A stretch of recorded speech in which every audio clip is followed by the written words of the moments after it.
कैसे हैं आप सभी। ब्लड प्रेशर तो हाई हो ही रहा होगा क्योंकि एग्जाम तो बहुत नजदीक आ चुका है। और चलिए, एग्जाम नजदीक आ गया है तो उसके लिए बहुत ज्यादा से ज्यादा क्वेश्चन की प्रैक्टिस करते हैं और अपने तैयारी को और ज्यादा मजबूत बनाने की कोशिश करते हैं।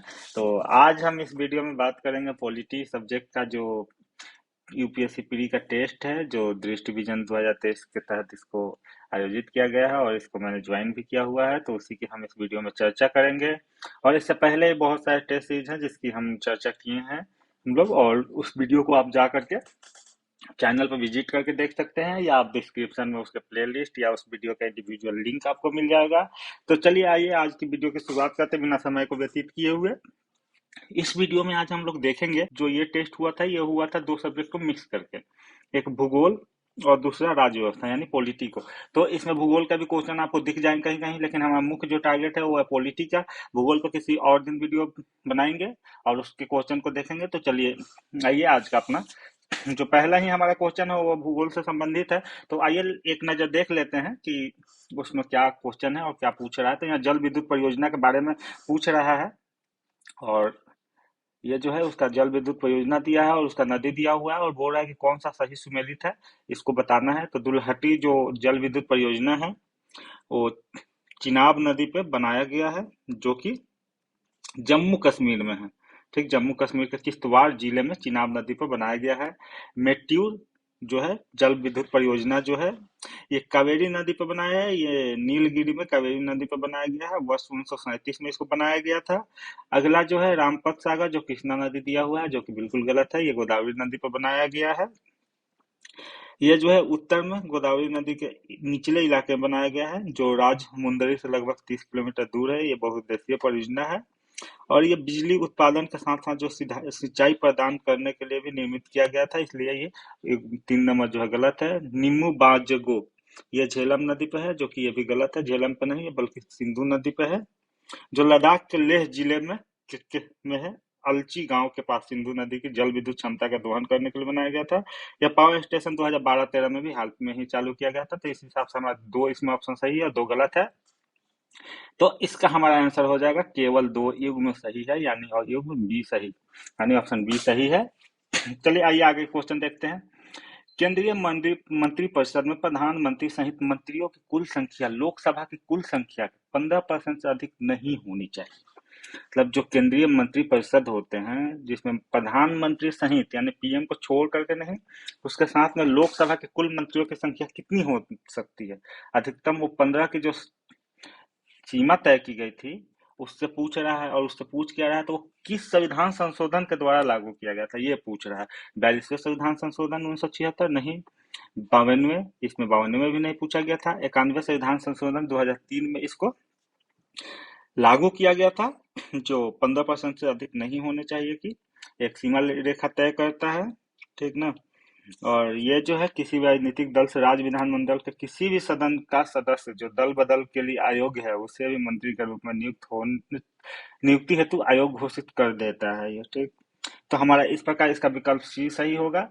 क्योंकि चलिए, आइए देख लेते हैं। 42वां संविधान संशोधन जो है 1976, उसको मिनी कॉन्स्टिट्यूशन के नाम से भी जाना जाता है, क्योंकि इसमें बहुत सारे मात्रा में संविधान के संशोधन किया गया था। 52वां संविधान संशोधन 1985, जो कि दल बदल कानून से संबंधित है। और जो हमारा जो 1985 में लागू किया गया था, क्योंकि जो संविधान, ये जितने भी राजनेता हैं वो पहले अपना इस पार्टी को, उस पार्टी में से जीतने के बाद में जो है वहां से वो अपना दल बदल कर लेते थे। इसके रोकने के लिए इसको लाया गया था। फिर डी नंबर जो है 97 संविधान संशोधन।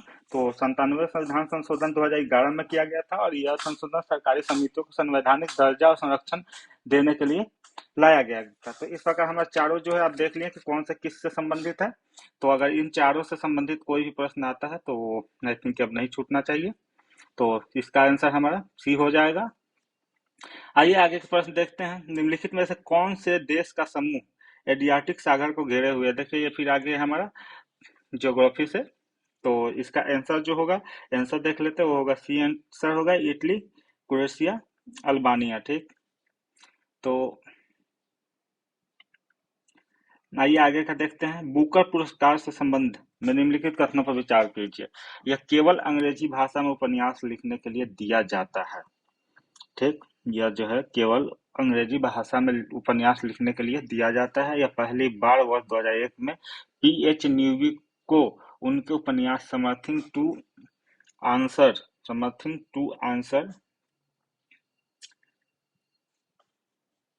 आंसर फॉर के लिए गया था। इस वर्ष का बुकर पुरस्कार श्रीलंकाई लेखक सिहान करुणातिलका को दिया गया है। तो हमारा जो ऑप्शन 1 सही है, ऑप्शन 3 सही है, ऑप्शन 2 गलत है। तो इस प्रकार से हमारा इसका आंसर हो जाएगा ऑप्शन बी, यानी 1 और 3 जो है इसमें सही सुमेलित है। ठीक, आइए थोड़ा सा बुकर पुरस्कार क्या है इसके बारे में बस जान लेते हैं। तो बुकर पुरस्कार जो है इसकी स्थापना ब्रिटेन में 1969 में हुई थी और इसे पीएच न्यूवी को उपन्यास समथिंग टू आशा फोर के लिए पहली बार प्रदान किया गया था। ठीक, क्योंकि ये दो ऑप्शन जो 2 है उसमें वर्ष 2001 लिख रहा है, जो कि 1969 में प्रदान किया गया था, तो इसलिए हमारा ऑप्शन बी गलत है। ठीक ना। और ये प्रतिवर्ष अंग्रेजी भाषा में लिखी गई और ब्रिटेन एवं आयरलैंड में पब्लिश सर्वश्रेष्ठ कृति की रचना करने वाले को बुकर पुरस्कार दिया जाता है, जिसका निर्धारण एक पैनल द्वारा किया जाता है। तो ये एक पुरस्कार है जो अंग्रेजी भाषा में जो लिखते हैं उनके लिए ये दिया जाता है। अब आइए निम्नलिखित कथनों पर विचार कीजिए यूनेस्को के अमूर्त संबंधित। ठीक, ये जो है 5 नंबर हमारा। आइए इसको देखते हैं कि क्या पूछ रहा है, इसमें से कितने सुमेलित हैं इसके बारे में पूछ रहा है। सही सुमेलित बताना है हमें।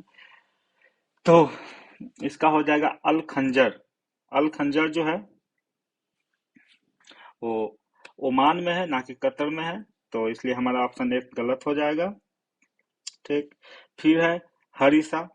हरीसा जो है ये सही है, ट्यूनीशिया में है ये। ठीक, तो हमारा ऑप्शन 2 जो है वो सही है। कलेला, कलेला जो है ये जाम्बिया में है, जो कि भारत में दिया हुआ है, ये गलत है।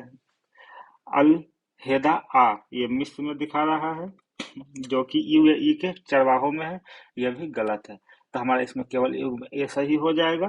ठीक, और ये सब के सब क्या है, तो ये सांस्कृतिक विरासत है। तो आइए आगे क्वेश्चन देखते हैं। भारत का प्रधानमंत्री निम्नलिखित में से किन निकायों का अध्यक्ष होता है। अब ये पूछ रहा है भारत के प्रधानमंत्री किस निकाय का अध्यक्ष होता है। ठीक ना। तो चलिए आइए देखते हैं और इसमें से कौन सा सही है उसको बताना है हमें। राष्ट्रीय एकता परिषद। ठीक, राष्ट्रीय एकता परिषद का प्रधानमंत्री अध्यक्ष होता है। राष्ट्रीय जल संसाधन परिषद का अध्यक्ष होता है। नीति आयोग का अध्यक्ष होता है। भारतीय गुणवत्ता परिषद इसका अध्यक्ष नहीं होता है प्रधानमंत्री। भारतीय गुणवत्ता परिषद का जो अध्यक्ष है वो एक राष्ट्रीय निकाय में स्थापित किया गया था और यह भारत सरकार 3 प्रमुख उद्योग संघों द्वारा प्रतिनिधित्व किए जाते हैं। उद्योग के समर्थन से किया गया था और एक स्वायत्त संगठन है। ठीक ना। Associated banks of commerce and industry of India. ठीक, और इसके अध्यक्ष की जो नियुक्ति है भारतीय गुणवत्ता की, ये इसके प्रधानमंत्री के द्वारा किया जाता है, ना कि प्रधानमंत्री इसका अध्यक्ष होते हैं। तो इस प्रकार हमारा इसका ऑप्शन हो जाएगा बी, जो कि सही आंसर है। ठीक, तो आइए आगे प्रश्न को देखते हैं। निम्नलिखित कथन युग्मों पर विचार कीजिए और निम्नलिखित युग्मों पर विचार करते हुए हमें बताना है कि इसमें से कितने सुमेलित हैं और कितने नहीं हैं। ठीक, तो ऑप्शन पहला जो है वो हो जाएगा करणपुर। ठीक, जो कि एक कोयला क्षेत्र है और अवस्थिति बताना है। ठीक ना। तो करणपुर हमारा झारखंड में है, जो कि पहला हमारा इस दृष्टिकोण से सही हो जाएगा। ठीक, तालचेर जो है ओडिशा में है, ये यहाँ छत्तीसगढ़ दिया है इसलिए ये गलत हो जाएगा। सुहागपुर जो है मध्य प्रदेश में स्थित है, तो ये हमारा सही हो जाएगा। कोट्टा कोट्टागुडम तमिलनाडु, ये गलत है। कोट्टाकुटम तमिलनाडु में नहीं बल्कि आंध्र प्रदेश में, तो इस प्रकार इसका हमारा ऑप्शन बी सही हो जाएगा। ठीक, तो आइए आगे एक प्रश्न देखते हैं। चूंकि वो पॉलिटिक्स संबंधित नहीं है तो उस पर ज्यादा हम अभी व्याख्या नहीं करेंगे। आगे जब वीडियो आएगा तब उसमें हम देखेंगे कि ज्योग्राफी से रिलेटेड क्या है और कैसे है। फिलहाल हम देखते हैं अपने पॉलिटी के टॉपिक को वापस आते हैं। निम्नलिखित कथनों पर विचार कीजिए। दुनिया में मैग्नीज का सबसे बड़ा भंडार भारत में है। ये भी चूंकि पॉलिटी से रिलेटेड नहीं है, ज्योग्राफी से है, लेकिन आइए इस क्वेश्चन को देख लेते हैं कौन सा सही है। मैग्नीशियम का सबसे बड़ा भंडार भारत में बताया जा रहा है। ठीक, और इसमें कौन सा सही है ये बताना है। जो कि देखिए भारत में तो नहीं है, जिम्बाब्वे के बाद में भारत विश्व में स्थान रखता है मैग्नीशियम का। ठीक, तो भारत दूसरा सबसे बड़ा है, ना कि सबसे बड़ा। ठीक, पहला जिम्बाब्वे है, तो इसलिए पहला ऑप्शन क्या होगा, गलत होगा। सबसे अधिक मात्रा में मैग्नीशियम ओडिशा से खनित किए जाते हैं, ओडिशा से खनित किए जाते हैं, तो ऑप्शन बी जो है सही है। रोको कोसाइड मैग्नीज सल्फाइड से बना एक खनिज है, ठीक। तो ये भी जो है हमारा गलत है, ठीक ना। पाइरोलोसाइड मैग्नीज डाई ऑक्साइड और रोडोकोसाइड मैग्नीज कार्बोनेट से बना हुआ है, ठीक। तो इसमें ये हमारा तीन ऑप्शन गलत हो जाएगा और इसका आंसर सिर्फ सही होगा बी। तो इसका ऑप्शन बी सही हो जाएगा। आइए आगे के प्रश्न को देखते हैं। तो आगे का हमारा जो प्रश्न है वो है, सौर ऊर्जा संचालित गांवों के संदर्भ में निम्नलिखित कथनों पर विचार कीजिए। और विचार तो करेंगे ही, क्योंकि विचार मनुष्य एक विचारशील प्राणी होता है, लेकिन ये बताना है कौन सा सही है। विचार करने के चक्कर में भूलना नहीं है कि यहाँ पूछ क्या रहा है और हम बता क्या रहे हैं, ठीक। तो इसमें हमसे पूछा है, इसमें पराया आवासीय और सरकारी भवनों की छत पर सोलर सिस्टम का प्रयोग किया जाता है। सही बात है। सौर संचालित गांवों के विकास के लिए ऊर्जा भंडारण प्रणाली के साथ एकीकरण महत्वपूर्ण है, यह भी सही है।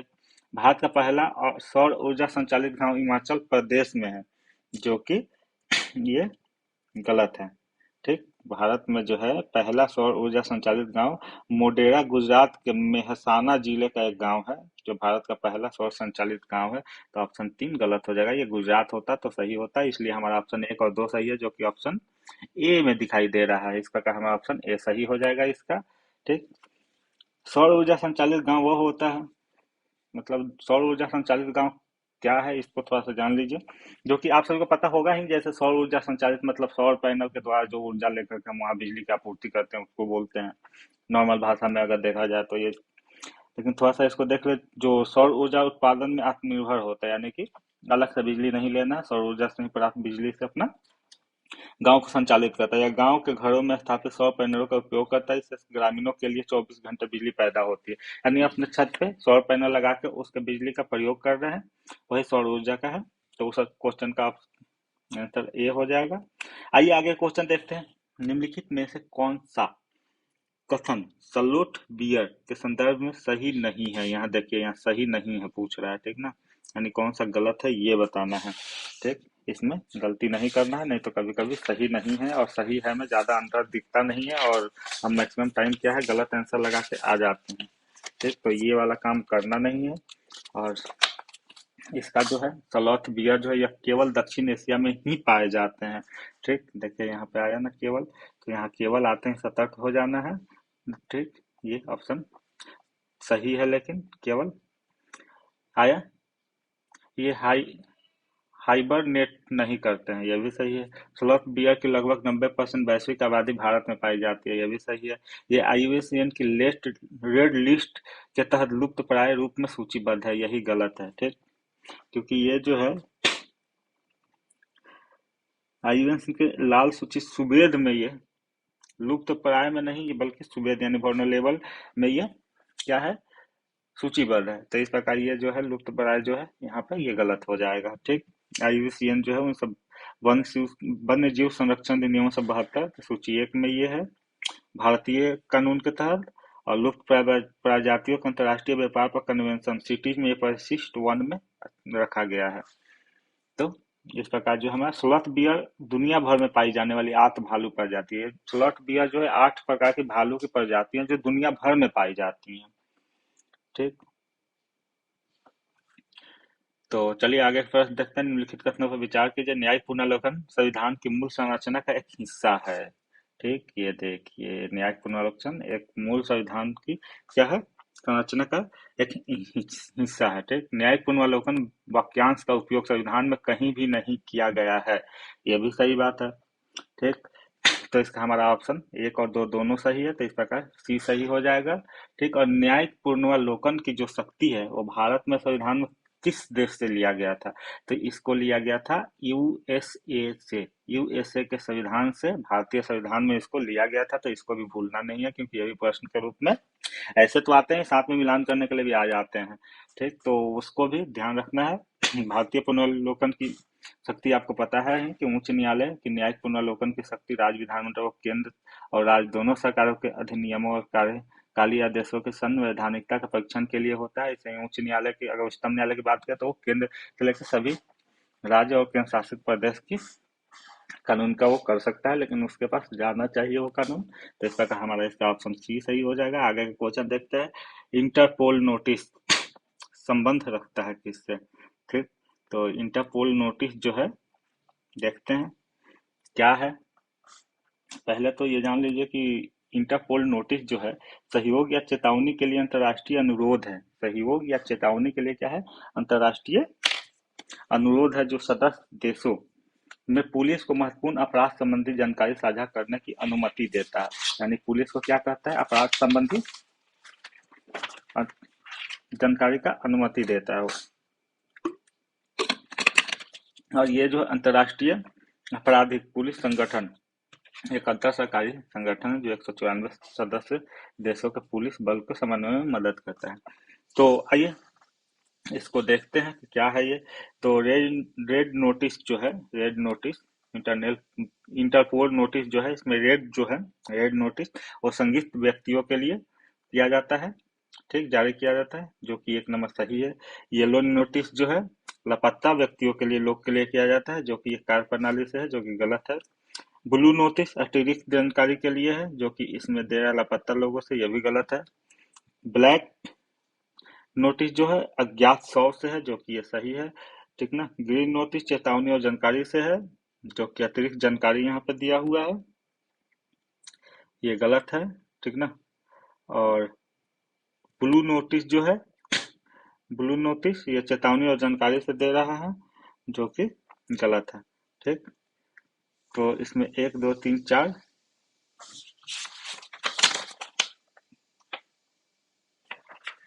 ठीक, इसमें 2 क्वेश्चन सही है और 4 ऑप्शन गलत है। तो इसका आंसर क्या हो जाएगा? तो इसका आंसर हो जाएगा केवल 2 युग्म सही है, ठीक। तो चलिए आगे के प्रश्न देखते हैं। निम्नलिखित कथनों पर विचार कीजिए। चतुर्थ क्रियाकलाप अनुसंधान और विकास पर केंद्रित है। उद्यम क्षेत्र चतुर्थ क्रियाकलाप और पंचम क्रियाकलाप दोनों से संबंधित है। इसमें हमसे क्या पूछा है? कौन सा कथन सही है, ठीक। तो आइए देखते हैं। चतुर्थ क्रियाकलाप जो है अनुसंधान और विकास पर केंद्रित है, ठीक है। उद्यम क्षेत्र चतुर्थ क्रियाकलाप और पंचम क्रियाकलाप दोनों से संबंधित है, तो ये भी सही है। तो इसका ऑप्शन हो जाएगा सी, जो कि सही है। आइए थोड़ा सा इसके बारे में अतिरिक्त जानकारी देख लें कि क्या है। मुख्य कार्यकारी अधिकारी तथा चिकित्सीय प्रतिलेखक, ठीक, जैसे लोक सेवा क्षेत्र के उस प्रभाग में कार्य करते हैं जो ज्ञानमुखी हैं। इस क्षेत्र को चतुर्थ और पंचम क्रियाकलापों में विभक्त किया जाता है, ठीक। चतुर्थ क्रियाकलापों में से कुछ निम्नलिखित हैं। सूचना का संग्रहण, उत्पादन और प्रकीर्णन अथवा सूचना का उत्पाद चतुर्थ क्रियाकलाप अनुसंधान और विकास पर केंद्रित होते हैं। विशिष्टीकृत ज्ञान प्रौद्योगिकी कुशलता और प्रासंगिकता के संबंध में सेवाओं के उन्नत नमूने के रूप में देखे जाते हैं, ठीक। तो हमारा इस प्रकार सब प्रश्न का आंसर हो जाएगा सी। आइए आगे के क्वेश्चन को देखते हैं। तो आगे का जो हमारा क्वेश्चन है वो है प्रसार भारती के संबंध में निम्नलिखित कथनों पर विचार कीजिए। अब देखिए प्रसार भारती के बारे में पूछ रहा है, और प्रसार भारती क्या है, इसमें से कौन सा या से सही है या फिर है पूछ रहा है। तो यह एक कार्यकाली संकल्प द्वारा बनाया गया एक स्वायत्त निकाय है, जो कि ये गलत है। इसका मुख्य उद्देश्य जनता को शिक्षित और मनोरंजन प्रदान करने के लिए दूरदर्शन और आकाशवाणी को स्वायत्तता प्रदान करना है, ये सही है। हाल ही में सूचना और प्रसारण मंत्रालय द्वारा एक एडवाइजरी जारी की गई है, जिसमें कहा गया है कि किसी भी तरह का प्रसारण केवल प्रसार भारती के जरिए ही किया जाएगा, तो ये भी सही है। तो इसका ऑप्शन 2 और 3 सही है, जो कि हम देख सकते हैं। ऑप्शन बी हमारा जो है उसमें 2 और 3 दिया है, जो कि सही आंसर है। तो आइए देखते हैं कि प्रसार भारती थोड़ा सा क्या है। प्रसार भारती जो है एक संवैधानिक स्वायत्त निकाय है, जिसकी स्थापना 1997 में की गई थी, ठीक ना। प्रसार भारती अधिनियम के तहत की गई थी। यह देश का लोक सेवा प्रसारक है, ठीक। और इसका जो है कार्यकालिक संकल्प द्वारा नहीं बनाया गया था, बल्कि संवैधानिक निकाय है। तो संवैधानिक स्वायत्त निकाय है, तो इसको एक संविधिक निगम या निगमों के हाथ में होना चाहिए, जो संविधान में पारित कानून के द्वारा ही बनाया गया था ये। तो इस प्रकार इसका ऑप्शन बी सही हो जाएगा। और आइए आगे प्रश्न देखते हैं। पंचायत, यहाँ पे क्या पूछा है? पंचायती राज जो है भारत में कब आया था? तो पंचायत जो है 30 ये 1973 अमेंडमेंट के द्वारा भारतीय संविधान में लाया गया था। और इसको 1973 अमेंडमेंट और नगर पालिका 1974 में आया था, जो कि अनुसूचित 11 और 12 में है दोनों। ठीक। और अगर भाग की बात करें तो भाग 9 में और 9A में इसको रखा गया है। ठीक ना। तो 73वां संविधान संशोधन 1992 में हुआ था और 73 और 74 संविधान संशोधन जो है 1992 में किया गया था। ये आई थिंक जो है अशोक मेहता कमेटी की सिफारिश पर इसको भारतीय संविधान में लागू किया गया था। तो ये क्वेश्चन देखते हैं। ये तो इसको पंचायत, अगर क्वेश्चन आ गया तो उससे संबंधित कुछ अतिरिक्त जानकारी थी तो उसको साझा कर दी। पंचायत अनुसूचित क्षेत्र तक विस्तार अधिनियम 1996 के प्रावधान, ठीक ना, निम्नलिखित में किस प्रदेश पर लागू नहीं होते हैं। 1996 के जो प्रावधान किए गए हैं वो किस राज्य में लागू नहीं होंगे। तो आइए इसका देखते हैं। तो ये पंचायत का उपबंध जो है, इसमें ऑप्शन है 1 कर्नाटक, 2 है महाराष्ट्र, सी है उड़ीसा, डी है हिमाचल प्रदेश। तो हमारा ऑप्शन ए जो हो जाएगा, जो कि ये गलत है।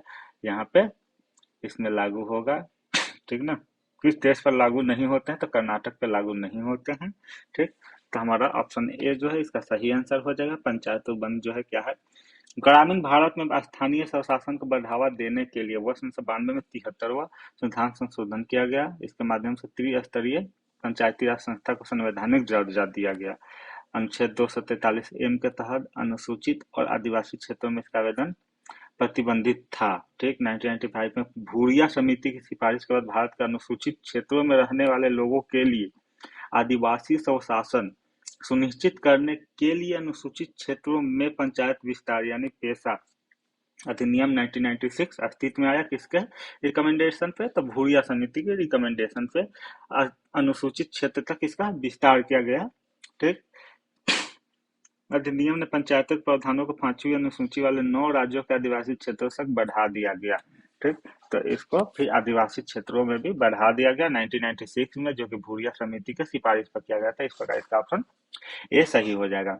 निम्नलिखित में से कौन से उत्पाद पेट्रोलियम से प्राप्त होता है, हमको बताना है कि इसमें पेट्रोलियम से प्राप्त होने वाले कौन से उत्पाद हैं और साथ में ही कौन सा सही है ये बताना है। तो आइए इसको देख लेते हैं। इसमें जितने हैं ये 6 के 6 इसमें जो है ये सारे के सारे हमारे पेट्रोल से मिलने वाले उत्पाद हैं, जो कि ऑप्शन डी इसका सही आंसर हो जाएगा। तो आइए आगे के क्वेश्चन देखते हैं। और देखिए ये जो है हमारा अब अगला क्वेश्चन जो है, एक दल को राज्य स्तरीय दल के रूप में मान्यता तब दी जाती है यदि, मतलब एक राज्य स्तरीय दल के रूप में किसी को अगर मान्यता कब दिया जाता है, उसको मान्यता देने के कुछ शर्त है और वो है ये 3 ऑप्शन दिए गए, बताने हैं कि इसमें से कौन सा वैध है और कौन से वैध नहीं, यानी कौन सा सही है और कौन सा गलत है। ठीक। तो हमें सही उत्तर चुनना है। राज्य में हुए आम विधान चुनावों में दल ने कुल वैध मतों के 6% मत प्राप्त किए हैं, ये गलत है। ठीक। आम चुनाव में उस राज्य में कुल वैध मतों का 6% प्राप्त किया हो तथा इसके अलावा उसने संबंधित राज्य की विधानसभा में 2 सीट को भी प्राप्त किया हो। 6% के साथ में अगर 2 सीट भी इसमें होता तब यह सही होता। दल राज्य से लोकसभा के लिए आम चुनाव में राज्य में डाले गए वैध मतों का 4% प्राप्त करता है। ठीक। मतलब वैध मत जितने डाले गए हैं उसका कम से कम 4% अगर वो प्राप्त करता है तभी वो जीत, मतलब कि मान्यता उसको राष्ट्रीय स्तर का जो है दल का मान्यता मिलेगा। तो यह भी गलत है, क्योंकि राज्य की लोकसभा के लिए हुए आम चुनाव में उस राज्य में डालेगा कुल वैध मत का 6%, कम से कम लोकसभा का 1 सीट अगर जीता हो तो उसके राष्ट्रीय स्तर का दल की मान्यता दे दी जाएगी। तो इसलिए हमारा डी 2 भी ऑप्शन गलत है। दल ने राज्य में लोकसभा के लिए हुए आम चुनाव में राज्य काउंटी प्रत्येक 25 सीटों या उससे अधिक किसी विभाग के लिए लोकसभा में 1 सीट जीती हो, ये सही है। तो इस प्रकार हमारा ऑप्शन ए सही हो जाएगा। चलिए आइए आगे क्वेश्चन देखते हैं। निम्नलिखित कथनों पर विचार कीजिए। और प्लांकटन मैक्रोशैवाल की श्रेणी में आता है। एक एल्गा कल्चर के लिए मैक्रोशैवाल सबसे उपयुक्त है। ठीक। तो हमें इसमें से बताना है कि कौन सा सही है कौन सा गलत है, क्योंकि ये ज्योग्राफी का प्रश्न है। तो चलिए इसका आंसर दे देते हैं। इसका आंसर डी हो जाएगा। इसमें से दोनों में से कोई भी सही नहीं है, तो इस प्रकार ये दोनों ऑप्शन गलत हैं। और ये हमारा ऑप्शन डी सही हो जाएगा। आइए आगे प्रश्न देखते हैं। प्रायः समाचारों में दिखने वाला संघर्ष प्रवण टाइगर टाइग्रो क्षेत्र निम्नलिखित में किस अफ्रीकी देश में स्थित है? ठीक, तो इसमें क्या पूछा है, समाचारों में दिखने वाला संघर्ष प्रवण टाइग्रे टाइग्रे क्षेत्र निम्नलिखित में से किस अफ्रीकी देश में स्थित है? तो वह इथोपिया में स्थित है। ठीक, तो ये भी जो हमारा ज्योग्राफी का क्वेश्चन था। ठीक ना, तो आइए आगे क्वेश्चन देखते हैं। संसदीय सचिवों के संदर्भ में निम्नलिखित कथनों पर विचार कीजिए। ठीक, इसमें क्या पूछ रहा है कि कथन कौन सा सही है। ठीक ना, तो संसदीय सचिवों द्वारा ली गई शपथ प्रधानमंत्री द्वारा दिलाई जाती है, सही बात है। उनके नियंत्रण में कोई विभाग नहीं होता, ये भी सही है। तो इसलिए हमारा ऑप्शन क्या हो जाएगा, सी इसका सही आंसर हो जाएगा। आइए थोड़ा सा इसकी विवेचना विश्लेषण देख लेते हैं। संसदीय सचिव के पद की संस्था की कोई वैधानिक उत्पत्ति नहीं है और न ही यह भारत के संविधान से अधिकार प्राप्त करती है। यह सब भारत के संविधान से अधिकार नहीं प्राप्त करता और न ही इसकी वैधानिक कोई उत्पत्ति है। भारत में संसदीय सचिव का पद पहली बार 1951 में सृजित किया गया था। तो भारत में संसदीय सचिवों का पद 1951 में इंट्रोड्यूस किया गया था। ठीक ना, और मंत्रियों के विपरीत संसदीय सचिव को शपथ प्रधानमंत्री दिलवाता है, न कि राष्ट्रपति। ठीक, मैक्सिमम जगह राष्ट्रपति ही दिलवाते हैं, लेकिन यहाँ पे क्या है, उल्टा इसका प्रधानमंत्री इसकी शपथ दिलवाते हैं। ठीक, तो आइए आगे प्रश्न देखते हैं। सोनाती, मागरा और पुगल निम्नलिखित में से किस जानवर की नस्लें हैं? ठीक, ये किस जानवर की नस्ल है इसके बारे में पूछ रहा है। तो ये जो है हमारा ऑप्शन बी इसका सही हो जाएगा, जो कि भेड़ से संबंधित है। ठीक ना, आइए आगे क्वेश्चन देखते हैं। हमारा जो है मीथेन गैस के संबंध में निम्नलिखित में से कौन सा या से कथन सही है या फिर है? इसका सही उत्तर चुनिए, यानी सही उत्तर चुनिए मतलब कि कौन सा इसमें सही है उसकी बात कर रहा है, क्योंकि पहले ही सही है। यहाँ भी कभी कभी दे देता है कि कौन सा कथन सही नहीं है, या नीचे देता है सही कूटों का प्रयोग कर सही उत्तर चुनिए, और कितने बार हम वहां ध्यान नहीं देकर के यहाँ ध्यान दे देते हैं कि सही उत्तर चुनिए। सही उत्तर चुनने के चक्कर में हम गलत चुन के आ जाते हैं, क्योंकि वहां पे गलत पूछ रहा होता है, कौन सा सही नहीं है। ठीक, तो आइए इसको ध्यान में रखना बहुत ज्यादा जरूरी है, अन्यथा आपके एक प्रश्न ऐसे ही जा सकते हैं और आपको पता होगा यूपीएससी में एक एक प्रश्न कितने इंपॉर्टेंट होते हैं। तो इसका जो है हमारा मीथेन कार्बन डाइऑक्साइड के बाद दूसरी सबसे प्रचुर मात्रा में पाए जाने वाले मानव जनित ग्रीन हाउस गैस है, एकदम सही है ये। मीथेन वातावरण में ऊष्मा को रोके रखने में कार्बन डाइऑक्साइड की तुलना में 250 गुना से भी अधिक शक्तिशाली है, ये गलत है। तो इस प्रकार हमारा ऑप्शन इसका ए सही हो जाएगा। ठीक, देखिए मीथेन जो है वातावरण में ऊष्मा को रोके रखने में कार्बन डाइऑक्साइड की तुलना में 25 गुना अधिक शक्तिशाली है, ना कि 250 गुना। ठीक, यहाँ पे 25% 25x हो जाएगा। ठीक ना, यानी कि 25x ये रोकने में सक्षम है। तो इस प्रकार इसका ऑप्शन हमारा ये हो जाएगा। स्टार, हमारा अगला क्वेश्चन, स्टार, श्वास और सल्फर पद निम्नलिखित में से किससे संबंधित है? ठीक है, किससे संबंधित है तीनों पद, उसकी वो चर्चा पूछ रहे हैं। पहली है जो पराली हटाने वाले रसायन, ग्रीन पटाखे, यमुना नदी से झाग की सफाई हेतु रसायन, centre for development of advance computing अन्य सीडैक द्वारा विकसित सुपर कंप्यूटर से। तो ये इसका ऑप्शन हमारा बी हो जाएगा, ग्रीन पटाखों से ये संबंधित। नए अधिकरणों के संदर्भ में निम्नलिखित कथनों पर विचार करना है और कौन सा सही नहीं है ये देखना है। तो देखिए यहाँ पे कौन सा सही नहीं है पूछा है, इस पर ध्यान रखना है। ठीक, तो इस पूछा केंद्रीय प्रशासनिक न्यायाधिकरण सीआरटी सिविल प्रक्रिया संहिता 1908 में निर्धारित प्रक्रिया से बंधित है, तो ये गलत हो जाएगा। अनुच्छेद 301 के तहत न्यायाधिकरण केवल संसद द्वारा स्थापित किए जाते हैं, तो ये सही है। देखिए यहाँ केवल जो पोल्टी में जो केवल आते हैं ना, ठीक, उस पे आप 90% चांस रखिए कि वो सही गलत होंगे और 10% ही चांस होते हैं कि वो सही होंगे। ठीक, तो आपको इसको केवल वाले शब्द जो हैं उन पे बहुत ज्यादा सतर्क होकर क्वेश्चन ही करना है। ठीक, तो आइए इसकी थोड़ी व्याख्या देख लें कि इसको कब लाया गया था। तो ये अधिकरण को 42वें संविधान संशोधन 1976 द्वारा भारतीय संविधान में शामिल किया गया था, ना कि 1908। ठीक, तो हमारा ऑप्शन एक गलत है, सही ये गलत है। ठीक ना, तो इसका ऑप्शन ये हो जाएगा, जो कि केवल एक गलत है। ठीक, आइए आगे क्वेश्चन देखते हैं। वृद्धि और विकास के संदर्भ में निम्नलिखित कथनों पर विचार करना है। वृद्धि और विकास दोनों परिवर्तन की गतिशीलता का प्रतिनिधित्व करते हैं। ठीक ना, तो हमारा जो है वृद्धि और विकास दोनों क्या करते हैं, परिवर्तन की गतिशीलता का प्रतिनिधित्व करते हैं। वृद्धि मात्रात्मक और मूल सकारात्मक होती है, जबकि विकास गुणात्मक और मूल तटस्थ होता है। सकारात्मक वृद्धि हमेशा विकास की ओर ले जाती है। तो क्या इसमें पूछा कौन सा सही है, वो बताना है हमें, ठीक। तो क्या पूछा है, वृद्धि और विकास दोनों परिवर्तन की गतिशीलता का प्रतिनिधित्व करते हैं। हम सही बात है, जब आप वृद्धि और विकास करेंगे तो ये परिवर्तनशीलता की ही प्रतिनिधित्व करते हैं, क्योंकि आपके लाइफ स्टाइल से लेकर के हर चीज में परिवर्तन आता है। वृद्धि मात्रात्मक और मूल सकारात्मक होती है, जबकि विकास गुणात्मक और मूल तटस्थ होता है। एकदम नहीं, वृद्धि जो है गुणात्मक और मूल तटस्थ होता है, विकास जो मात्रात्मक और मूल सकारात्मक होता है। तो इस प्रकार हमारा ऑप्शन गलत हो जाएगा। और जो है सकारात्मक वृद्धि हमेशा विकास की ओर ले जाती है, ऐसा जरूरत नहीं है कि हर बार हो कि वो सकारात्मक वृद्धि आपको विकास की तरफ ही ले जाए, ठीक। तो हमारा इसका ऑप्शन एक सही हो जाएगा, जो ऑप्शन ए सही है। आइए थोड़ा सा देखते हैं, एक वृद्धि और विकास दोनों एक अवधि के संदर्भ में परिवर्तन को इंगित करते हैं। इस प्रकार दोनों परिवर्तन की गतिशीलता का प्रतिनिधित्व करते हैं। अंतर यह है कि वृद्धि मात्रात्मक और मूल निरपेक्ष है, इसका चिन्ह धनात्मक अथवा ऋणात्मक हो सकता है। इसका अर्थ है कि परिवर्तन धनात्मक यानी वृद्धि दर्शाते हुए अथवा ऋणात्मक ह्रास इंगित करते हुए हो सकता है, ठीक। विकास का अर्थ गुणात्मक परिवर्तन है जो मूल सापेक्ष होता है, ठीक ना। और जो है विकास उस समय होता है जब सकारात्मक वृद्धि होती है, ठीक ना। तथापि सकारात्मक वृद्धि से सदैव विकास नहीं होता, यानी कि विकास तो होगा जब सकारात्मक वृद्धि होगा तो, लेकिन ये जरूरत नहीं है कि हर बार ही हो, ठीक। तो इस प्रकार हमारा इसका ऑप्शन ए सही हो जाएगा। तो चलिए मिलते हैं अगला प्रश्न में और आगे की वीडियो में मिलते हैं। Thank you. तब तक आपकी तैयारी अच्छे से कीजिए और क्वेश्चन की ज़्यादा से ज़्यादा प्रैक्टिस कीजिए।